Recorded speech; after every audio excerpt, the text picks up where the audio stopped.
Hello बच्चों, कैसे हैं आप? उम्मीद करती हूँ आप बढ़िया और एकदम मज़े में होंगे, खुश होंगे और लाइफ को एंजॉय कर रहे होंगे। बिल्कुल बच्चों, खुश रहिए, स्वस्थ रहिए, मस्त रहिए, यही जीवन जीने का आधार है। देखिए, जब हम खुश होते हैं तो कार्य भी निपुणता से करते हैं। तो चलिए रहते हैं खुश और बढ़ते हैं अपने अध्याय की ओर। हमारे अध्याय का नाम है भिकारिन। तो बच्चों, रविंद्रनाथ टैगोर द्वारा रचित यह अध्याय तन के गोरे मन के काले चयन का परिचायक है। प्रस्तुत अध्याय में लेखक ने जहाँ एक अंधी वृद्धा भिकारिन का वास्तविक वर्णन किया है, वहीं माँ की ममता, साहूकार की बेईमानी तथा साहूकार के बालक का वैद्य डॉक्टर से ठीक ना होकर वृद्धा की ममता से ठीक होना सटीक दर्शाया है। रविन्द्रनाथ टैगोर ने आज के समाज की कमियों को दर्शाते हुए वृद्ध, बेसहारा लेकिन मन के धनी लोगों के प्रति लोगों को सहानुभूति रखने की प्रेरणा दी है। तो आइए अध्याय की शुरुआत करते हैं। अंधी प्रतिदिन मंदिर के दरवाजे पर जाकर खड़ी होती। दर्शन करने वाले बाहर निकलते तो अपना हाथ फैला देती और नम्रता से प्रश्न करती, बाबूजी, अंधी पर दया हो जाए। वह जानती थी कि मंदिर में आने वाले सहृदय और दयालु होते हैं, यानी कि हृदय के बहुत दयालु होते हैं। उसका यह अनुमान असत्य था, अर्थात वह जो सोचती थी वह बिल्कुल गलत था। आने वाले 2-4 पैसे उसके हाथ में रख ही देते थे। अंधी उनको दुआएं देती और उनकी सहृदयता को सहारती। श्रेया भी उसके पल्ले में थोड़ा बहुत अनाज डाल जाया करती। सुबह से शाम तक वह इसी प्रकार हाथ फैलाए खड़ी रहती। इसके पश्चात मन ही मन भावना भगवान को प्रणाम करती और अपनी लाठी के सहारे झोपड़ी की राह पकड़ती। उसकी झोपड़ी नगर से बाहर थी। रास्ते में भी वे याचना करती जाती, किंतु राहगीरों में अधिक संख्या श्वेत वस्त्र वालों की होती है, यानी कि सफ़ेद वस्त्र धारण करने वालों की होती है, जो पैसे देने की अपेक्षा झिड़कियाँ दिया करते थे। तब भी अंधी निराश न होती और उसकी याचना बराबर जारी रहती। झोपड़ी तक पहुँचते पहुँचते उसे 2-4 पैसे और मिल जाते।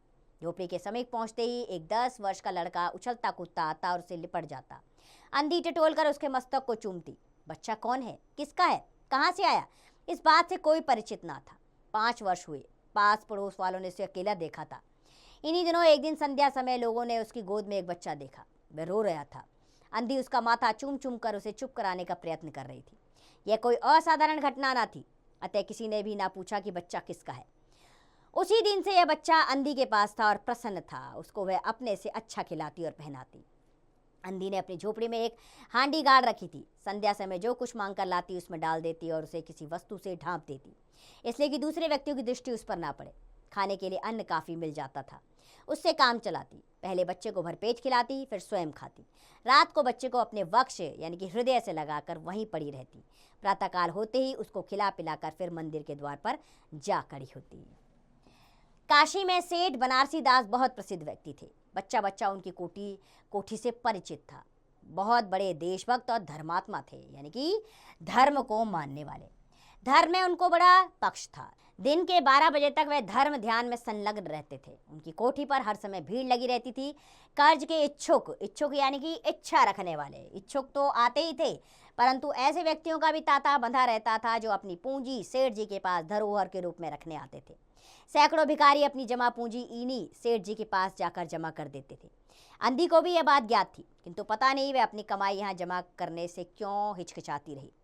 उसके पास काफ़ी रुपए हो गए थे। हांडी लगभग पूरी भर गई थी। उसको शंका थी कि कोई उसको चुरा न ले।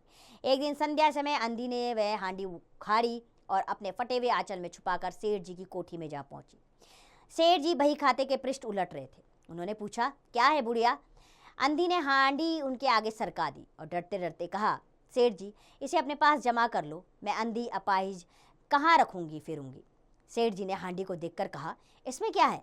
अंधी ने उत्तर दिया, भीख मांगकर अपने बच्चे के लिए 2-4 पैसे इकट्ठे किए हैं। अपने पास रखती डरती हूँ, कृपया आप इसे अपनी कोठी में रख लो। सेठ जी ने मुनिम की ओर संकेत करते हुए कहा, बही में जमा कर लो। फिर बुढ़िया से पूछा, तेरा क्या नाम है? तो अंधी ने अपना नाम बताया। मुनीम जी ने नगदी गिनकर उसके नाम से जमा कर ली। अंधी सेठ जी को आशीर्वाद देती हुई अपनी झोपड़ी में चली गई।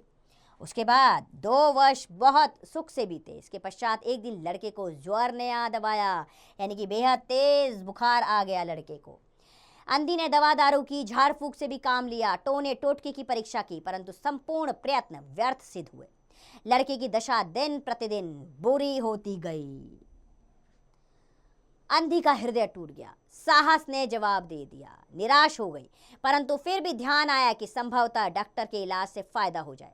इस विचार के आते ही वह गिरती पड़ती सेठ जी की कोठी पर जा पहुंची। सेठ जी उपस्थित थे। अंधी ने कहा, सेठ जी, मेरी जमा पूंजी में से 10-5 रुपए मिल जाए तो बड़ी कृपा होगी। मेरा बच्चा मर रहा है, डॉक्टर को दिखाऊंगी। सेठ जी ने कठोर स्वर में कहा, कैसी जमा पूंजी, कैसे रुपए? मेरे पास किसी के रुपए जमा नहीं है। अंधी ने रोते हुए उत्तर दिया, 2 वर्ष हुए मैं आपके पास धरोहर रूप में रख गई थी, दे दीजिए, बड़ी कृपा होगी।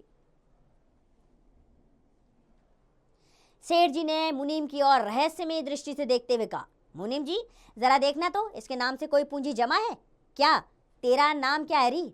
अंधी की जान में जान आई, आशा बंधी। पहला उत्तर सुनकर उसने सोचा कि यह सेठ बेईमान है, किंतु अब सोचने लगी कि संभवतः इसे ध्यान न रहा होगा। ऐसा धर्मात्मा व्यक्ति कभी कभी झूठ बोल सकता है। उसे अपना नाम बता दिया। मुनीम ने सेठ जी का संकेत समझ लिया था। बही के पृष्ठ उलट पुलट देखा, फिर कहा, नहीं तो इस नाम का 1 पाई भी जमा नहीं है। अंधी वहीं जमीन पर बैठी रही। उसने रो रो कर कहा, सेठ जी, परमात्मा के नाम पर, धर्म के नाम पर कुछ दे दीजिए, मेरा बच्चा जी जाएगा, मैं जीवन भर आपके गुण गाऊंगी। परंतु पत्थर में जोक न लगी। सेठ जी ने क्रुद्ध होकर उत्तर दिया, जाती है या नौकर को बुलाऊं? अंधी लाठी टेक कर खड़ी हो गई और सेठ जी की ओर मुख कर कर उसने कहा, अच्छा, भगवान तुझे बहुत दे, और अपनी झोपड़ी की ओर चल दी। यह आशीष ना थी, बल्कि एक दुखिया का श्राप था। बच्चे की दशा बिगड़ती गई, दवा दारू हुई ही नहीं, फायदा हो क्यों कर होता। एक दिन उसकी अवस्था बड़ी चिंताजनक हो गई, यानी कि बहुत ज्यादा गंभीर अवस्था में बच्चा पहुंच गया। प्राण के लाले पड़ गए। उसके जीवन से अंधी भी निराश हो गई। सेठ जी पर रह रहकर उसे क्रोध आता था। इतना धनी व्यक्ति है, 2-4 रुपए दे देता तो क्या चला जाता, और फिर मैं उससे कुछ दान नहीं मांग रही थी, अपने ही रुपए मांगने गई थी। सेठ जी से उसे घृणा हो गई। बैठे बैठे उसको कुछ ध्यान आया। उसने बच्चे को अपनी गोद में उठा लिया और ठोकरे खाती गिरती पड़ती सेठ जी के पास पहुंची और उसके द्वार पर धरना देकर बैठ गई। बच्चे का शरीर ज्वर से भभक रहा था और अंधी का कलेजा भी। एक नौकर किसी काम से बाहर आया। अंधी को बैठा देखकर उसने सेठ जी को सूचना दी। सेठ जी ने आज्ञा दी कि उसे भगा दो। नौकर ने अंधी को चले जाने के लिए कहा, किंतु वह उस स्थान से ना हिली। मारने का भय दिखाया, वह टस से मस ना हुई। उसने फिर अंदर जाकर कहा, पर वह नहीं टली। सेठ जी स्वयं बाहर पधारे, देखते ही पहचान गए। बच्चे को देखकर उन्हें बड़ा आश्चर्य हुआ कि उसकी शक्ल सूरत उनके मोहन से मिलती जुलती है। 7 वर्ष हुए जब मोहन किसी मेले में खो गया था। उसकी खोज की, पर कोई पता ना मिला। उन्हें स्मरण हो आया, यानी कि उन्हें याद आ गया कि मोहन की जांघ पर लाल क्या था, लाल रंग का चिन्ह था। इस विचार के आते ही उन्होंने अंधी के गोद से बच्चे की जांघ देखी। चिन्ह अवश्य था, परंतु पहले से कुछ बड़ा। उनको विश्वास हो गया कि बच्चा उन्हीं का मोहन है। उन्होंने तुरंत उसको छीनकर अपने कलेजे से चिपटा लिया। शरीर ज्वर से तप रहा था। सेठ जी ने नौकर को डॉक्टर को लाने के लिए भेजा और स्वयं मकान के अंदर चल दिए। अंधी खड़ी हो गई और चिल्लाने लगी, मेरे बच्चे को ना ले जाओ, मेरे रुपए तो हजम कर गए, अब क्या मेरा बच्चा भी मुझसे छीनोगे? सेठ जी बहुत चिंतित हुए और कहा, बच्चा मेरा है, यही एक बच्चा है, 7 वर्ष पूर्व कहीं खो गया था, अब मिला है, अब इसको नहीं जाने दूंगा और लाख प्रयत्न करके भी इसके प्राण बचाऊंगा। अंधी ने जोर से ठहाका लगाया, बच्चा तुम्हारा है, इसलिए लाख प्रयत्न करके उसे बचाओगे। मेरा बच्चा होता तो उसे मर जाने देते। क्यों, यह भी कोई न्याय है? इतने दिनों खून पसीना एक करके उसको पाला है, मैं उसको अपने हाथ से नहीं जाने दूंगी। सेठ जी की अजीब दशा थी, कुछ करते नहीं बनता था। कुछ देर वहीं मौन खड़े रहे, फिर मकान के अंदर चले गए। अंधी कुछ समय तक खड़ी रोती रही, फिर वह अपनी झोपड़ी की ओर चल दी। दूसरे दिन प्रातःकाल प्रभु की कृपा हुई, या दवा ने अपना जादू सा असर दिखाया। मोहन का ज्वर उतर गया। होश आने पर उसने आंखें खोली तो सर्वप्रथम शब्द उसकी जबान से निकला, माँ। चारों ओर अपरिचित, यानी कि जिन्हें वह पहचानता नहीं था, परिचित शक्लें देखकर उसने अपने नेत्र बंद कर लिए, यानी उसने अपनी आंखें बंद कर ली। उस समय से उसका ज्वर फिर अधिक होना शुरू हो गया। माँ माँ की रट लगी हुई थी। डॉक्टरों ने जवाब दे दिया। सेठ जी के हाथ पांव फूल गए। चारों ओर अंधेरा दिखाई पड़ने लगा। क्या करूं, एक ही बच्चा है, इतने दिनों बाद मिला भी तो मृत्यु उसको चंगुल में दबा रही है, कैसे इसे बचाऊं? सहसा उन्हें अंधी का ध्यान आया। पत्नी को बाहर भेजा कि देखो कहीं वे अब भी द्वार पर ना बैठी हो, परंतु यहाँ कहाँ। सेठ जी ने फिटन तैयार कराई और बस्ती से बाहर अपनी झोपड़ी में पहुंचे। उसकी झोपड़ी बिना द्वार के थी। अंदर गए, देखा कि अंधी एक फटे पुराने टाट पर पड़ी है और उसके नेत्रों से अश्रुधारा बह रही है। सेठ जी ने धीरे से उसको हिलाया। उसका शरीर भी अग्नि की भांति तप रहा था। सेठ जी ने कहा, बुढ़िया तेरा बच्चा मर रहा है, डॉक्टर निराश हो गए हैं, रह रहकर वह तुझे ही पुकारता है, अब तू ही उसके प्राण बचा सकती है, चल और मेरे नहीं अपने बच्चे की जान बचा ले। अंधी ने उत्तर दिया, मरता है तो मरने दो, मैं भी मरती हूँ, हम दोनों स्वर्ग लोक में फिर माँ बेटे की तरह मिल जाएंगे। इस लोक में सुख नहीं है, वहाँ मेरा बच्चा सुख से रहेगा, मैं वहीं उसकी सुचारू रूप से सेवा शुश्रूषा करूंगी। सेठ जी रो दिए। आज तक उन्होंने किसी के सामने सिर न झुकाया था, किंतु इस समय अंधी के पैरों पर गिर पड़े और रो रो कर कहा, ममता की लाज रख लो, आखिर तुम भी उसकी माँ हो, चलो तुम्हारे चलने से वह बच जाएगा। ममता शब्द ने अंधी को विकल कर दिया, विकल यानी कि बेचैन कर दिया उसे। उसने तुरंत कहा, अच्छा चलो। सेठ जी सहारा देकर उसे बाहर लाए और फिटन पर बैठा लिया। फिटन घर की ओर दौड़ने लगी। उस समय सेठ और अंधी भिखारिन दोनों ही एक ही दशा में थे। दोनों की यही इच्छा थी कि शीघ्र से शीघ्र अपने बच्चे के पास पहुंच जाएं। कोठी आ गई। सेठ जी ने सहारा देकर अंधी को उतारा और अंदर ले गए और ले जाकर चारपाई के समीप उसको खड़ा कर दिया। उसने टटोलकर मोहन के माथे पर हाथ फेरा। मोहन पहचान गया कि उसकी माँ का हाथ है। उसने तुरंत नेत्र खोल दिए और उसे समीप खड़े हुए देखकर कहा, माँ तुम आ गई। अंधी ने स्नेह भरे स्वर में उत्तर दिया, हाँ बेटा, तुम्हें छोड़कर कहाँ जा सकती हूँ। अंधी भिखारिन बुढ़िया मोहन के सिरहाने बैठ गई और उसने उसका सिर अपनी गोद में रख लिया। मोहन को बहुत सुख का अनुभव हुआ और वह उसी गोद में सो गया। दूसरे दिन से मोहन की दशा अच्छी होने लगी और 10-15 दिनों में वह बिल्कुल स्वस्थ हो गया। जो काम हकीमों के, जो शानदेह वैद्यों की पुड़िया और डॉक्टर के मिक्सचर ना कर सकते थे, वह अंधी की स्नेहमयी सेवा ने पूरा कर दिया। मोहन के पूरी तरह स्वस्थ हो जाने पर अंधी ने विदा मांगी। सेठ जी ने बहुत कुछ कहा सुना कि उन्हीं के पास रह जाए, परंतु वह सहमत नहीं हुई। विवश होकर उन्हें बुढ़िया को विदा करना पड़ा। जब चलने लगी तो सेठ जी ने रुपयों की एक थैली उसके हाथ में दे दी। अंधी ने पूछा, इसमें क्या है? सेठ जी ने कहा, इसमें तुम्हारी धरोहर है, तुम्हारे रुपए, मेरा वह अपराध। अंधी ने बात काट कर कहा, यह रुपए तो मैंने तुम्हारे मोहन के लिए इकट्ठे किए थे, उसी को दे देना। अंधी ने थैली वहीं छोड़ दी और लाठी देखती हुई चल दी।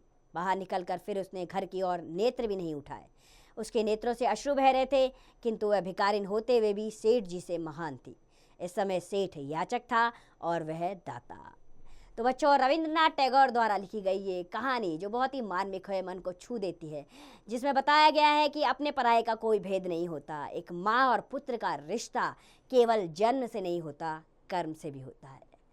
आइए अब पाठ से संबंधित प्रश्न उत्तर की ओर बढ़ते हैं। सबसे पहले आ रहे हैं वस्तुनिष्ठ प्रश्न। सही विकल्प चुनना है। इसमें पहला वाक्य है, श्वेत वस्त्र वाले पैसों के बदले भिखारिन को देते थे रोटी, कपड़ा, झिड़कियाँ, रुपए, तो वह उसको झिड़कियाँ देते थे। ठीक है, इस प्रकार बाकी के भी विकल्प आप चुनेंगे।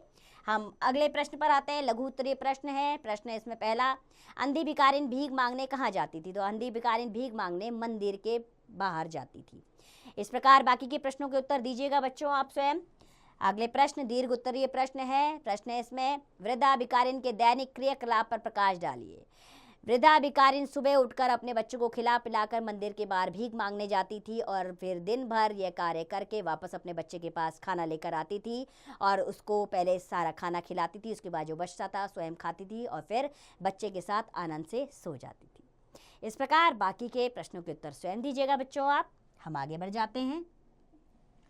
भाषा ज्ञान का प्रश्न आ रहा है। इसमें विलोम शब्द बताने हैं। साधारण का विलोम असाधारण होता है। बाकी के शब्दों के विलोम आप स्वयं बताएंगे।